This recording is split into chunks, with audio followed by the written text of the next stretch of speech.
Hello and welcome to the Christian Education Fair 2018. We are at the Rccg UK headquarters in Stevenage, England, and we thank you for joining us for this broadcast. I have with me my co-anchor today, Dr. Andrea Nduku. Good to be here, Dr. Yinka. And it's a great day we got great weather in England today, don't we? It's fabulous. There's no need to go abroad on holiday. No. Stay here in beautiful England. Certainly not. We also have with us who will be a guest that you will find fascinating, Reverend Yemi Adedeji. You're welcome to EduFair 2018. Exciting to be here, and I feel a little bit underprivileged because I'm sitting with two doctors. But you're a reverend. So Reverend Yemi will be speaking to us about the Rccg School of Leadership. It's an innovation that was started by our chairman, Pastor Agu Iruku, a couple of years ago, and it's moved from strength to strength. But maybe we should first start our chat and ask you, Reverend, is there a crisis of leadership across the world? It's a very relative question because when you look at leadership across the world, it's going well in some places. And when you talk about leadership, it's not national leadership. We're talking about business leadership. We're talking about church leadership. We're talking about leadership at home. We are talking about leadership across different spheres. So to say that there's crisis that is generic, that would be untrue. But that is not to say that there are challenges as we see it across the world, particularly for most of us from Africa. There's a challenge really. If we look at the African leaders as it is right now, we have a lot of challenge in terms of the countries, particularly where we all come from. And that actually permeates into the way people see leadership, either from the religious narrative or from family expression. But there's nothing out of what God cannot have a solution on. Okay, so if we looked at Europe today, and we looked at the challenge European leaders face, particularly post-Brexit, and we look at the challenges around immigration and social and economic issues, would you still say that we don't really have a crisis facing leaders? Well, if we want to look at it from that perspective, it depends on which side you are lying on. Without a shadow of doubt, the future is uncertain, is unclear, if we're looking at it from the political expression of how this country is. Which means we don't know what will happen post-Brexit economically, the engagement, the custom, all the things that are associated with it.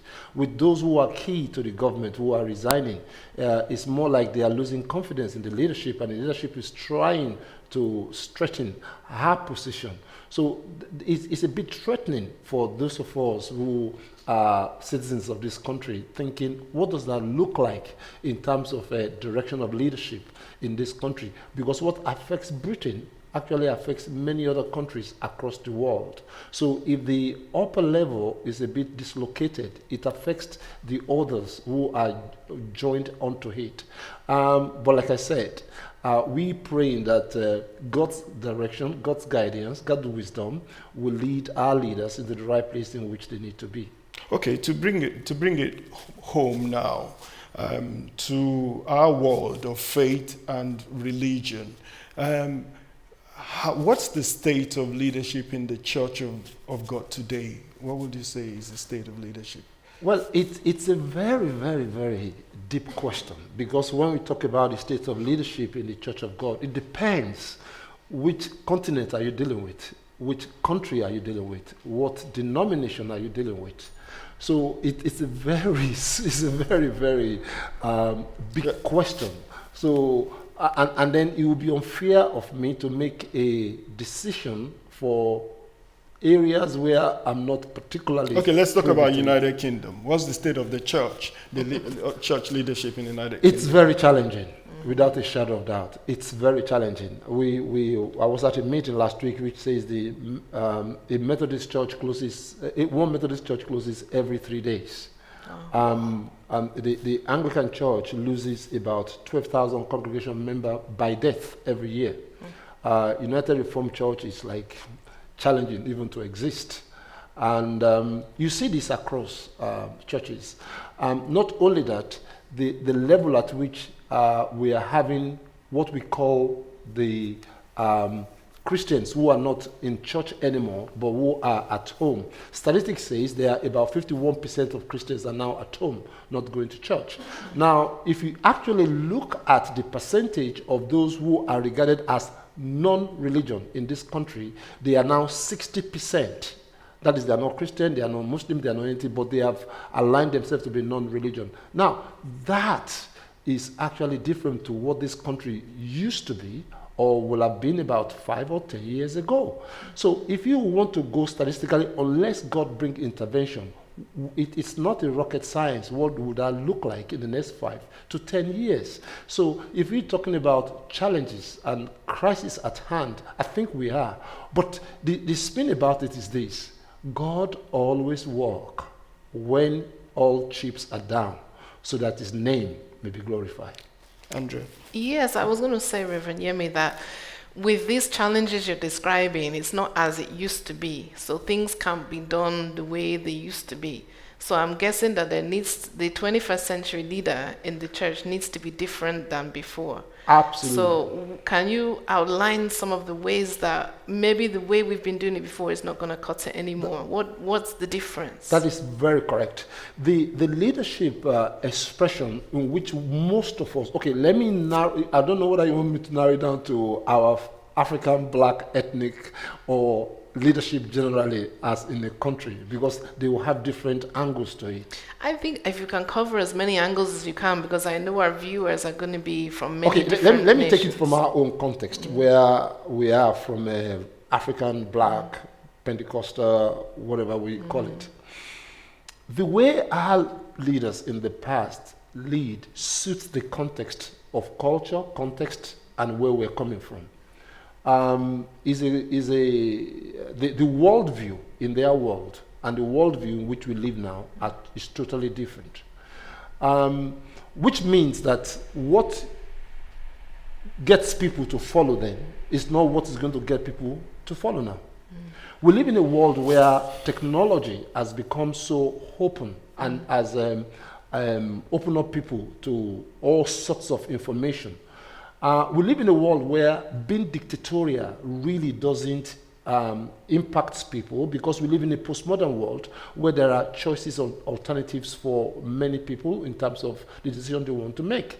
So we live in a world where information is at your fingertips, and you can decide to do what you want to do and challenge status quo as is supposed to be. So which now challenges anyone from the whole expression of leadership to enter into this new world. And if you look at it as well, look at the population of the followers which we are dealing with at the moment. People who say, those of us who are generation X, our population is actually less than 30%, and we grew up from that. You are looking at the millennial generation, who are pretty big in generation. But if you now look at Generation Z, who are those born between 1995 and now, they say they are over 60% in population. Now, there's no way you can use the narrative expression of what leadership seems like about 15, 20 years ago and use it to align into the world in which we live now. So that means we have to change the method of leadership without changing the value, those deeper meaning that bring transformation and renewal into people's heart. And that transfer also to church. So we as leaders in the church has to equip ourselves with those leadership narrative that would then allow us to lead appropriately that suit the context. Nothing is new. It has been done from generation to generation, from biblical story up till where we are now. Nothing is new. The gospel doesn't change, but the method of communicating, engaging, the demography of the people we live with actually changes. So we're guessing this is why Pastor Agu Iruku then set up the School of Leadership UK. What's it about? Can you tell our viewers a bit more about the School of Leadership? What does it aim to do?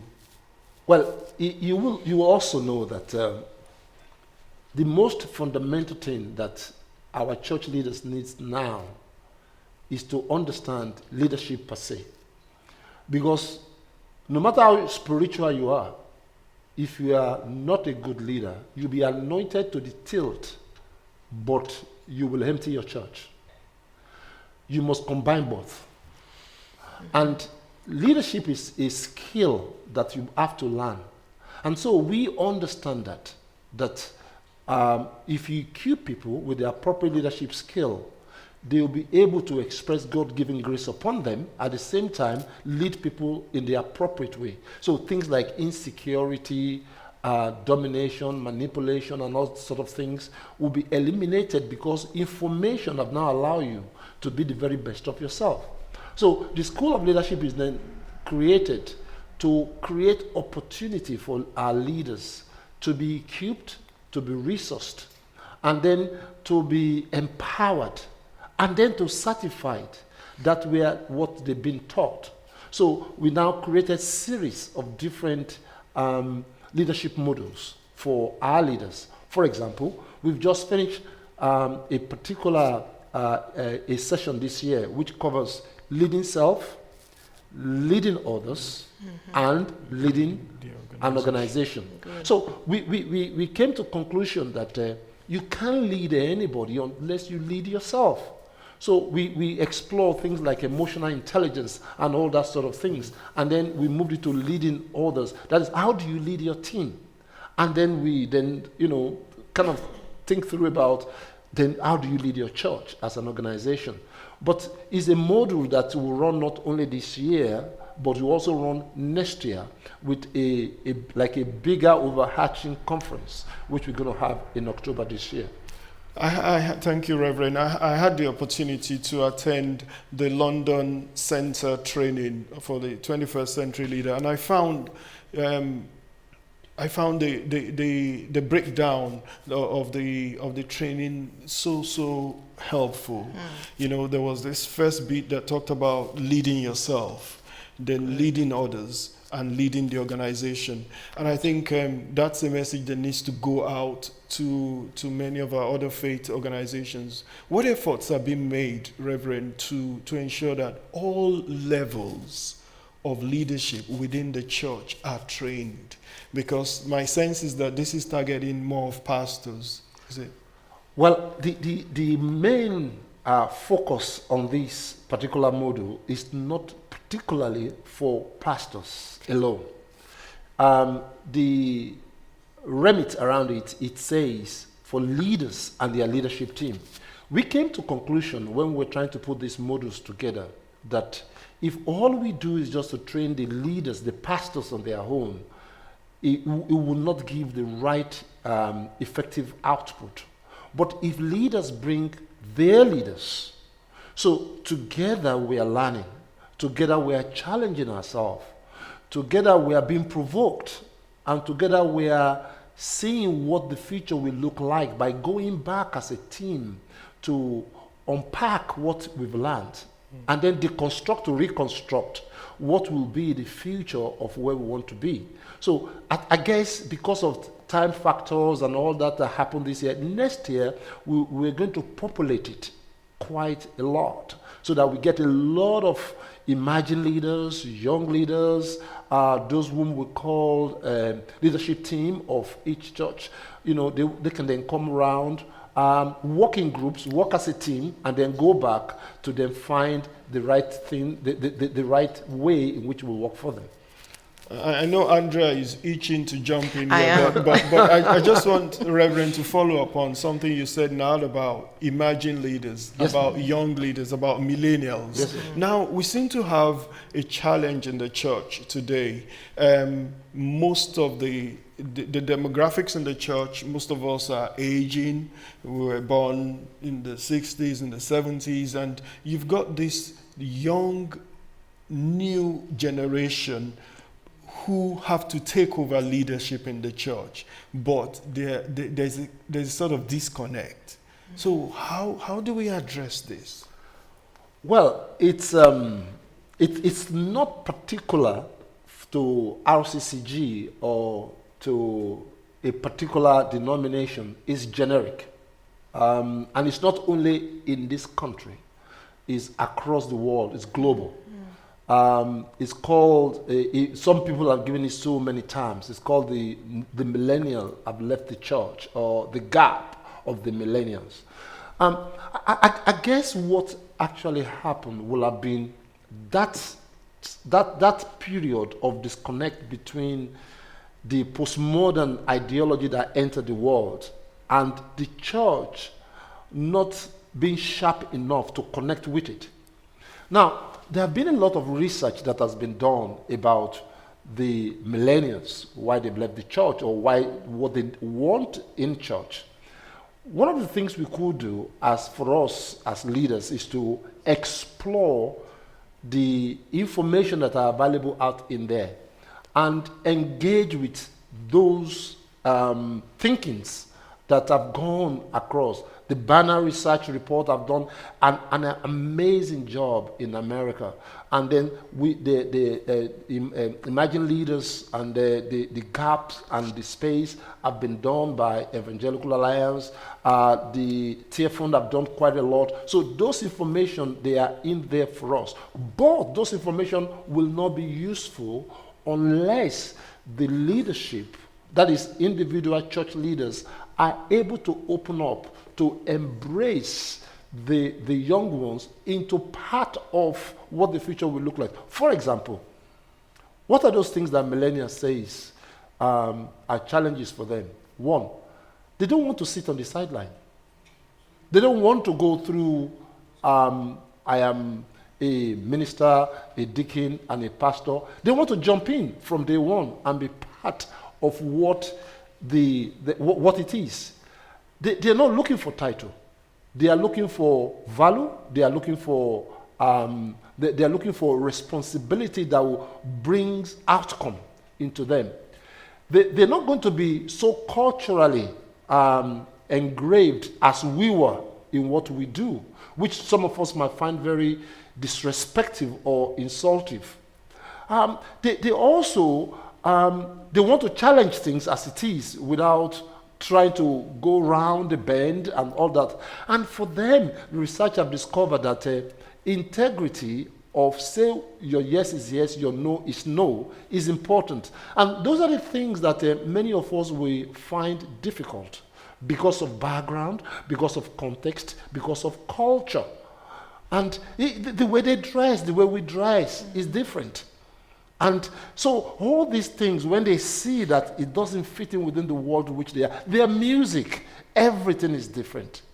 So it's about getting the hands of the Father and the hands of the Son. So you need the vibrancy of the young one, but also you need the wisdom of the old one. So if we can marry both together, we will see that the integration of both will bring a difference in many church and in leading in any expression of church as we may see it. Okay. In line with what you've just said, my question was around emerging leaders. Yes, ma'am. Those that, because what I see is a lot of time, because millennials or young people feel like they can't engage, they just give up. True. And then they back out. Yep. So is there the School of Leadership, how can it help those that may be interested in leadership but are at that point of, is there really any point? What can the school do to help them? To be honest, we have not explored that area. And I'm being honest and sincere. What we're exploring at the moment is the current leadership. How do you really understand what leadership means? And how do you interpret leadership and integrate leadership within the context? And it's a good point you've raised. It might be worthwhile for us as well to actually explore that gap because it is fundamental. To be honest, I'm really keen more about Gen Z than the millennial. Because by year 2022, the Generation Z will be 60% plus of whichever demography. And I will invest my time and my studies or my input in what will make a difference on the 60% that will make the future church more than either people like me or millennial. And you have to understand some certain things as well. The millennial knew the Lord. They only voted with their foot and left the church. The Gen Z have been described as the most spiritually illiterate generation, which then gives us the opportunity to now engage them in an expression that will now get them in, because they are already spiritually illiterate. So we can literate their illiteracy and bring them into the moving motion of how, if we get it right. Whereas the millennials are the rebels. We don't like what the church is, and we're not coming, and we're not going. But we are not losing our faith. We can decide to sit at home, or watch church on the television, or go online, or have multi-churches. I go to this one today, I go to another one tomorrow, and if I don't feel like going, I stay at home. Those are the millennials. So the School of Leadership then can do something with current leaders that can help to engage with Generation Z. Absolutely. Because what I see with that generation is a lack of identity. Absolutely. A lack of purpose. So we need to be able to engage them on that level that you have, what is my identity? So I think that is something we are saying to our viewers that School of Leadership can do, help you to be a better leader, to engage that generation. I think, like I said, that is something that we are going to seriously explore. Good. How to engage both the millennial and the Gen Z. And how to create the space for them for the next couple of years to come. Yeah. And how our own leaders can understand their world and then embrace with our world without losing what makes us to be a follower of Jesus. Good Thank you. times ahead. For our viewers who might not know Reverend Yemi Adedeji very well, Reverend Yemi is one of the leaders of the Church of God in the United Kingdom. And if there's anybody who is a bridge builder between the Caucasian section of the church, if one can use that term, and the African or black section of the church, it's Reverend Yemi, who is this bridge builder. God has been using him in this area. And Reverend, what I wanted to ask is, you work with Evangelical Alliance. You are the chairperson of the One People Commission. You've worked with various organizations and traveled the length and breadth of this country and spoken internationally. What should church leaders be seeking to do to improve the value that they're giving to the church and society? Apart from, of course, coming to the School of Leadership when they can. I think the way the church should be seen in the future is actually beyond a spiritual place where we just sing, dance, and pray.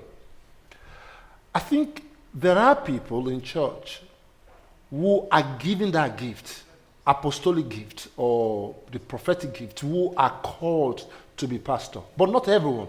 That's why we only have one pastor or in a church that leads the church. But that doesn't mean people are not ordained for a bigger view of the world. So I'm of the opinion that there are people who should be encouraging to be not only pastor of a local assembly, but a pastor of the community. Yes, good. And not only a pastor of the community, we should also be encouraging people to be a pastor in the marketplace. We should also be encouraging people to be pastor in the public leadership space. So, if all what we have are just pastors in the church, then they make rules for us. Because we don't have anybody in the Houses of Parliament. We don't have anybody in the local council. So the future leader must be looking at those who are gifted in a peculiar, specific gifts. And we should be encouraging them that your place is not only here every Sunday. Your place is here on Sunday to do what you want to do, but your place, like William Wilberforce, is to be in the Houses of Parliament. So when laws are being made that are contrary to the laws of Jehovah, you should be the voice that stands against that. We should be able to have pastors in the community who are engaging with the social dislocation, who are engaging with the poverty, who are engaging with the homelessness, who are engaging with the issue of medicals, who are speaking out, who are people who are challenging the advocacy expression, the place where Jesus will be against injustice. We should have people in the public domain who we have kind of determined that that's their area. We need people at the stock exchange. We need people in the banking industry. We need people who have a godly mind on how the finance should be put appropriately. And we need people to make that money. Encourage them to be entrepreneurs, because we need all those resources and the gift and the grace as God has given to them to be a blessing unto the ministry. So, in summary, we have to think beyond just the four walls of the church, but we have to think about the global world that God has created. That's fantastic. Yes. Thank you very much, Yes. Reverend. Very good. Andrea, I don't know if you have something, a closing question. Closing question, that my mind is full of questions. I wish we had all day just with you. We could spend all I day am here blessed to talking be sitting leadership. with you. This is great wisdom. On what you said about leaders in the community, why is there sort of a more honored impression given of those that lead in the church than those that lead in the community? Because what you just said, that the position of pastor is more revered than a leader in the community. So, what can we do as leaders in the church to impact practically? Just one or two practical things. What can a church leader do to empower those leaders in his community? See, if you look at a church that has 50 members, not every 50 members in that church are actually gifted to be, so to say, pastors holding mic and preaching on a Sunday. And not all of them will be. So what we need to be doing as leaders is to create this space, because the space you create is the space that will be populated. If you don't create this space, it will never be populated. And that's why people drift out from their place or their position of original existence. So if we create the space from day one, that this church is not a church that we want to have an impact. We want to create a legacy. We want to influence and impact our community. Believe you me, there will be people in that congregation whose heart will pang towards that. And it's not impossible that they'll come and tell you that, I think that's the area where I'm called. So what do you do as a leader? You empower them and you release them. Yes. And you connect them to opportunities and people and contemporaries where they can collaborate and then define a particular status that is within the context of your church, so that you can become the real history maker changer within your community. Beautiful. We need to do more of that. Thank you, Reverend. I think we need to find another opportunity to Yes. get Reverend back on set somehow so he can share some of the wisdom that God has given to him. Definitely. He's a strategist, he's a trainer, a consultant, a preacher, a reverend, a pastor, and and he used to be a fashion model. Now we're not going to talk about that today. So, Reverend, thank you very much for coming and Thank speaking you about very the much. RCCG School of Leadership. Thank you. Thank I you. appreciate that. Thank you.